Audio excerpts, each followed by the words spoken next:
હા હા રવિ, સાહેબ. ઓલું હા. ગઈકાલ રાત્રે આ કિશન સાહેબે રજીસ્ટ્રેશન કર્યું ને, હમ.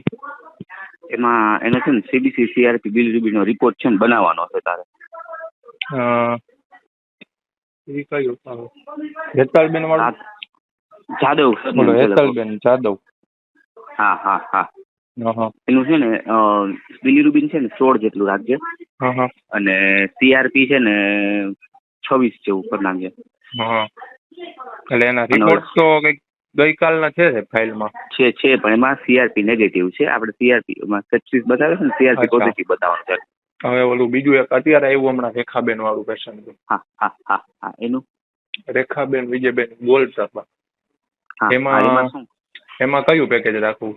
ક્રિટિકલ. ક્રિટિકલ ના આમાં કંઈક આરડીએક્સ બતાવ્યું એટલે એનો એક્સરે ની. એક્સરે છે ને, એક્સરે એકચ્યુઅલી પાડો હોય તો જોઈએ આપણે, અને તો એવું હોય તો એક છે ને બનાવી નાખો ને એક. તો ત્યાં બાળકોને જે સ્ટેબલ બાળક હોય ત્યાંથી એમ્બ્યુલન્સમાં લઈ આવતા, સાવ સ્ટેબલ બાળક હોય તો એમનામાં એડમિટ કરી એના ખોટા રિપોર્ટ ને ખોટા એક્સરે બનાવી ત્યાં આયુષ્યમાન યોજના ચાલતી હતી.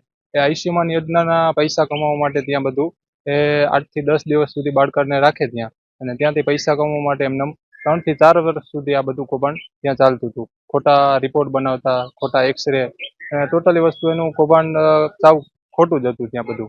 એ પછી અમને ખબર પડી કે ભાઈ આ બધું ખોટું ચાલે છે, ત્યાંથી અમે નોકરી છોડી દીધી અમે ત્યાંથી.